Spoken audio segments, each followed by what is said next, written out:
Ada tiga hal yang akan saya bawa dalam perdebatan kali ini. Yang pertama itu adalah bagaimana karakterisasi daripada musik kali ini. Yang kedua itu adalah penggambaran status quo atau bagaimana penggambaran yang direpresentasikan melalui musik ini. Dan yang ketiga itu adalah bagaimana pada akhirnya alasan kita kenapa ini jauh lebih baik. Kemudian yang pertama, kita masuk terkait dengan bagaimana sih karakteristik dari negara multikultural. Seperti yang udah ada di seperti yang sudah ada di mosi sebelumnya, yaitu terkait dengan adanya ketimpangan kemajuan yang tinggi pada akhirnya. Ketimpangan kemajuan yang tinggi itu seperti apa? Ketimpangan kemajuan yang tinggi itu adalah membelah dua bagian dunia, yaitu di mana ada kaum borjuis dan juga proletar pada akhirnya, di mana borjuis itu memiliki pangsa pasar, mereka memiliki akses terhadap semua yang mereka inginkan, mereka yang memiliki modal, mereka yang memiliki kuasa, pada akhirnya boleh untuk mendapatkan apapun yang mereka inginkan. Sedangkan mereka yang di kaum proletar, mereka adalah cenderung dengan kaum buruh, yang mana mereka itu adalah kurang terdidik atau sengaja pada akhirnya dibodohi oleh pemerintah agar pada akhirnya mereka menjadi buruh untuk selamanya. Kemudian yang kedua terkait dengan karakteristik yaitu rendahnya pemetaan kesejahteraan, rendahnya kemerataan kesejahteraan sehingga hal ini akan berdampak pada kualitas hidup dari masyarakat itu sendiri. Ini sangat buruk pada akhirnya Dewan Juri yang terhormat. Bagaimana contoh kasusnya itu adalah seperti yang dapat kita lihat di Indonesia itu sendiri, di mana ketimpangan terhadap kemajuan itu masih sangat banyak. Mari kita masuk ke dalam penggambaran status quo. Bayangkan, kamu adalah masyarakat yang biasanya hidup di dunia multikultural dengan sistem pemerintah yang satu atau yang seperti disebut adalah presidensial. Tidak ada pembagian kekuasaan antara daerah otonom dan juga daerah pusat pada akhirnya. Sehingga ini semuanya terpusat pada satu lembaga pemerintah paling atas. Sementara ada beberapa hal yang sulit dikontrol ketika semuanya itu hanya dibebankan pada satu lembaga terpusat. Ada beberapa hal yang pada akhirnya buruk ketika misalnya ini akan dipertahankan dalam tiga hal. Yang pertama, adanya sentralisasi. Sistem terpusat yang mudah dijangkau itu akan mendapatkan perhatian penuh dari pemerintah itu. Contohnya seperti apa? Bisa kita lihat bagaimana pada akhirnya realita antara perbandingan daerah Jakarta dan juga daerah 3T, di mana ini jelas-jelas memiliki kejomplangan yang sangat parah Dewan Juri yang terhormat. Orang-orang yang hidup di daerah Jawa itu jauh terpenuhi, aksesnya dapat dipenuhi secara gampang. Sedangkan mereka yang di daerah 3C, contohnya itu Papua dan segala macamnya daerah timur, jangankan untuk mendapatkan pendidikan, untuk makan saja, mereka itu sangat kesulitan. Ini salah siapa? Ya jelas salah pemerintah, karena mereka enggak memperhatikan rakyatnya. Kenapa mereka harus memperhatikan masyarakatnya? Prinsip, mereka sudah memiliki kontrak bahwasannya mereka itu akan bertanggung jawab terhadap daerah-daerah karena apa? Satu, sesuai dengan janji kampanyenya sebelumnya, kemudian ya itu adalah feedback dari apa yang kemudian rakyat pilih mereka dan mereka juga harus bertanggung jawab terhadap rakyat, bukan? Kemudian yang kedua, bias kepemimpinan. Juri yang terhormat, sadari ketika misalnya kamu memimpin, seorang pemimpin lahir ketika dia bukan dari daerahnya, dia akan sulit relate dengan masalah-masalah yang ada di daerah apa yang dia pimpin pada akhirnya. Contoh, ketika misalnya saya adalah orang Medan. Ketika misalnya saya terpilih menjadi pemimpin di daerah Sumatera Selatan, tentu apa yang akan saya bawakan di dalam Sumatera Selatan itu apa yang berdasarkan pengalaman saya di daerah Medan, bukan? Itu artinya padahal kita tahu berdasarkan suku, berdasarkan kebudayaan, itu adalah jelas dua hal yang berbeda. Artinya kita juga membutuhkan waktu untuk menyesuaikan, untuk mencocokkan pada akhirnya bagaimana sistem itu diadakan. Kemudian yang ketiga itu adalah kurang memiliki apa yang sebenarnya dibutuhkan. Ini berkaitan karena notabene-nya dia itu nggak tahu jelas apa yang sebenarnya dibutuhkan oleh daerah-daerah 3T tersebut. Karena apa? Dia itu terpusat, dia itu tinggal di daerah metropolitan pada akhirnya. Dan pun ketika misalnya dia akan turun ke lapangan, oke, okay, kontra akan datang dengan mengatakan ini mereka akan turun. Tiga alasan penting ini mengkampanye nomor satu, anggaran yang akan mahal karena operasional pengawasan. Sulit terfokus karena terlalu banyak beban. Kemudian yang ketiga itu adalah keselamatannya yang pada akhirnya akan jauh lebih terancam ketika dia harus turun ke daerah 3T untuk mengawasi semuanya. Kemudian di sini kita akan oleh karena itu, oleh karena penggambaran tersebut, kita akan mengganti itu menjadi sistem yang federal. Bagaimana penggambaran federal? Seperti yang sudah dijelaskan di salin dia informasi, artinya adanya negara bagian. Negara bagian yang seperti apa? Artinya daerah pusat dan juga daerah otonom itu diberikan kekuasaan yang sama pada akhirnya, di mana daerah otonom memiliki hak penuh untuk memimpin, untuk mengatur regulasi dalam pemerintahan. Kontra akan datang mengatakan bahwasannya regulasinya nggak jelas dan semacamnya. Ingat bahwasannya ketika kamu lahir dari daerah tersebut, kamu jauh melihat apa yang dibutuhkan oleh daerah kamu, apa yang dibutuhkan oleh masyarakat kamu. Bukan sementara-mentara pemerintah yang pada akhirnya melihat dan mereka tuh nggak tahu lebih banyak loh pada akhirnya. Sehingga ini jauh lebih baik. Lalu kenapa pada akhirnya kita akan mendukung ini dalam tiga alasan paling besar. Yang pertama itu adalah pemerataan atau penghapusan yang namanya sentralisasi. Artinya kebutuhan-kebutuhan di daerah-daerah 3T daerah otonom akan jauh terpenuhi ketika misalnya adanya negara pembagian karena jelas mereka ada di daerah itu, mereka tahu terkait dengan apa yang sebenarnya dibutuhkan oleh masyarakat. Dua, keterjangkauan yang pada akhirnya itu akan jauh menyeluruh kepada masyarakat karena mereka dekat pada akhirnya, mereka tahu apa yang dibutuhkan.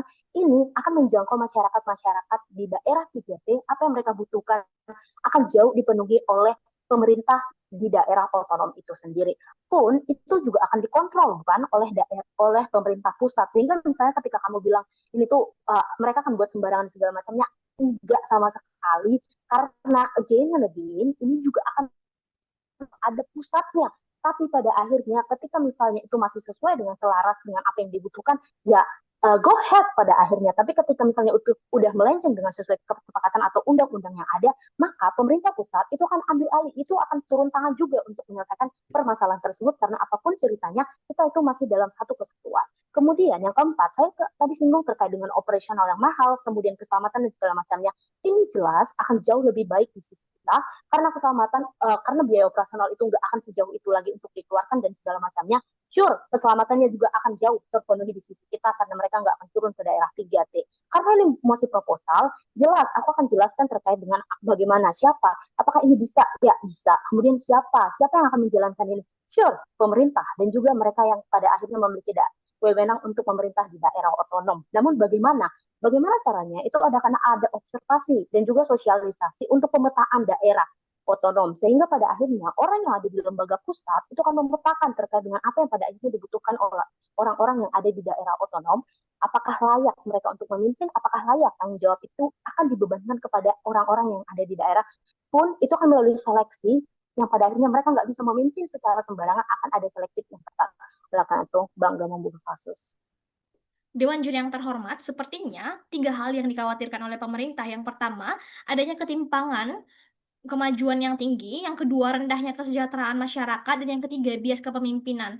Tapi sepertinya ranah dari yang diinginkan oleh pemerintah ini Dewan Juri sangat abu-abu karena mereka beranggapan bahwa lembaga pusat juga akan memetakan apa yang dibutuhkan oleh lembaga daerah sehingga pada akhirnya mereka nggak bisa sewenang-wenang. Sepertinya mereka ini terlalu bermain di sisi aman Dewan Juri yang terhormat sehingga kasus mereka nggak jelas jadi buang saja pemerintah. Sehingga kami akan menjelaskan kenapa pada akhirnya demokrasi federal ini tidak akan pernah sesuai ketika diaplikasikan di Indonesia atas tiga hal. Yang pertama, sistem ini merupakan suatu sistem yang sangat tidak sesuai atas dasar yang pertama. Satu, latar belakang Indonesia yang sudah sangat majemuk Dewan Juri yang terhormat sehingga sangat rentan terhadap adanya disintegrasi dan perpecahan antar suku. Kita dapat melihat berbagai upaya yang dilakukan oleh pemerintah saat ini mulai dari pembentukan rasa persatuan melalui semboyan Bhinneka Tunggal Ika contohnya bahasa persatuan hingga Sumpah Pemuda yang sudah dibentuk dari lama untuk menciptakan adanya rasa nasionalisme Dewan Juri yang terhormat sehingga dengan adanya demokrasi federal ini yang membuat Indonesia menjadi terbagi-bagi menjadi negara-negara bagian, ini akan mengakibatkan adanya disintegrasi dan penurunan rasa persatuan yang ada di antara masyarakat Dewan Juri yang terhormat, sehingga tujuannya dari pembentukan semboyan, bahasa persatuan hingga Sumpah Pemuda itu tidak akan pernah tercapai lagi Dewan Juri yang terhormat sehingga kedaulatan tunggal yang diinginkan oleh pemerintah itu tidak akan pernah dapat terlaksana di Indonesia itu sendiri. Namun yang kedua, sistem federal itu hanya akan memperparah konflik negara tanpa adanya kejelasan hukum yang pasti. Hal ini dikarenakan pembagian kekuasaan dari sistem federal sendiri Dewan Juri yang terhormat itu berfokus pada pemerintahan pusat dan pemerintahan daerah dengan kategori penetapan kebijakan yang sudah ditentukan sebelumnya. Sehingga pemerintah daerah memiliki otonom atau hak yang menetapkan suatu kebijakan untuk daerahnya sendiri. Artinya, sistem federal ini hanya cocok untuk negara yang sudah memiliki hukum yang pasti untuk dijadikan pedoman terhadap penetapan kebijakan dan tindakan masyarakat. Namun berbeda dengan di Indonesia yang masih sangat rentan Dewan Juri yang terhormat terhadap penyalahgunaan hukum sebagai senjata untuk membenarkan tindakan yang memiliki kuasa. Sehingga dengan memberlakukan sistem pemerintahan ini di Indonesia akan membuat batas antara ranah kebijakan dari pemerintah pusat dan daerah akan sangat tidak jelas dan mempersulit penyelesaian suatu permasalahan dalam masyarakat. Namun yang ketiga, ini hanya akan mempersulit sistem administrasi Dewan Juri yang terhormat. Begitu juga dengan sistem birokrasi yang ada di Indonesia. Hal ini dikarenakan kerentanan terhadap perbedaan sistem birokrasi di daerah dan di daerah pusat itu sangat berbeda pada akhirnya, karena pemerintah daerah akan membuat suatu sistem birokrasi sesuai dengan keinginannya sendiri, dan begitu juga dengan sistem pemerintahan pusat yang sesuai dengan standarisasi oleh pemerintahan pusat, sehingga masyarakat akan dipersulit dengan berbagai urusan birokrasi yang pada akhirnya tidak terstandarisasi dengan jelas di mana ranah pemerintah daerah dan di mana ranah pemerintahan pusat. Namun yang kedua, mengapa sistem ini justru malah akan mengancam persatuan dan kesatuan Indonesia sebagai negara yang majemuk? Dewan Juri yang terhormat, Indonesia terdiri dari berbagai suku bangsa yang berbeda. Artinya, mereka pasti memiliki insentif kepentingan yang juga perlu menjadi bahan pertimbangan yang harus kita perhatikan. Sudah sebagai sifat dasar manusia, untuk mementingkan kepentingan golongannya masing-masing Dewan Juri yang terhormat. Artinya, hal ini hanya akan membuat adanya sifat kompetitif di antara setiap golongan yang akan memecah bangsa dan persatuan yang ada dalam masyarakat Dewan Juri yang terhormat. Sehingga pada akhirnya masyarakat akan semakin chaos, di mana mereka akan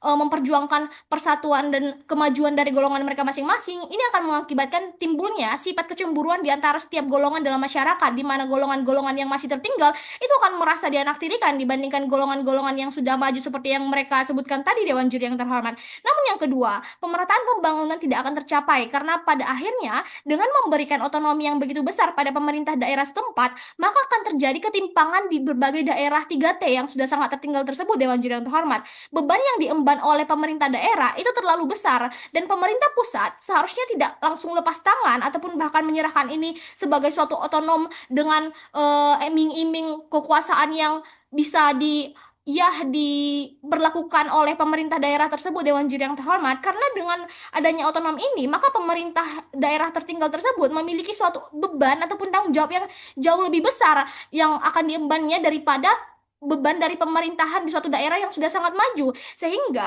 dengan adanya ini maka pembangunan di daerah-daerah tertinggal tadi itu justru akan semakin jauh dari apa yang kita harapkan Dewan Juri yang terhormat. Namun tiga, mengapa sistem pemerintahan demokrasi presidensial yang ada saat ini sudah paling baik dan sesuai dengan kedaulatan Indonesia? Yang pertama, juri, sistem pemerintahan yang ada adalah suatu cerminan kondisi suatu negara. Negara yang sangat majemuk seperti Indonesia sangat rentan terhadap konflik-konflik kepentingan dan golongan, sehingga sistem presidensial sekaligus sudah menjadi simbolis terhadap kesatuan dan kesatuan dan persatuan negara yang majemuk sebagai suatu kedaulatan yang tunggal dan diakui oleh seluruh masyarakat.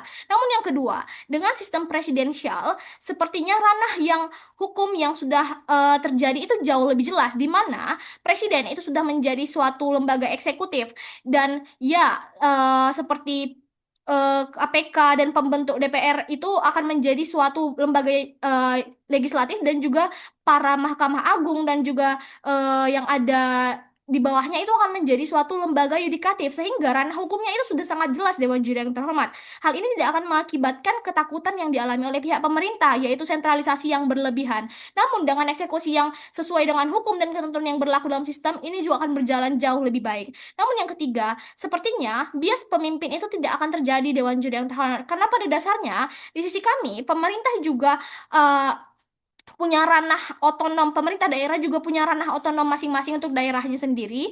Namun dengan batas wewenang yang lebih jelas ranahnya Dewan Juri yang terhormat, tidak seperti mereka menyerahkan semua batas wewenang yang akan dieksekusi oleh pemerintah daerah. Namun di sisi kami akan tetap memper, eh, mem- memberikan batas kontribusi terhadap pemerintah pusat. Sepertinya ini yang diinginkan oleh pemerintah Dewan Juri yang terhormat, sehingga pada akhirnya sejak awal kasus pihak kontra ini sudah memenangkan kasus yang ada saat ini Dewan Juri yang terhormat, karena seperti yang mereka inginkan, mereka menginginkan bahwa pemerintah pusat itu juga memberikan kontribusi terhadap daerah. Namun di sisi kami, hal ini hanya akan terjadi di sisi kami karena apa? Karena pemerintah pusat di sisi kami itu memiliki wewenang untuk memberikan perhatian lebih terhadap daerah-daerah tertinggal akhirnya Dewan Juri yang terhormat, atas dasar kepentingan yang sudah berbeda dengan daerah-daerah yang sudah maju pada akhirnya, sehingga ini tidak akan menjadi kecemburuan di antara daerah-daerah yang sudah maju dan daerah-daerah yang sudah tertinggal tadi, karena pembuat keputusan akhirnya pada akhirnya yaitu pemerintah pusat, sehingga di sisi kami pemerintah-pemerintah yang ada di daerah tertinggal itu lebih terselamatkan, dan kami tidak akan angkat tangan dan kami akan tetap membantu perkembangan daripada daerah-daerah tertinggal tersebut. Terima kasih.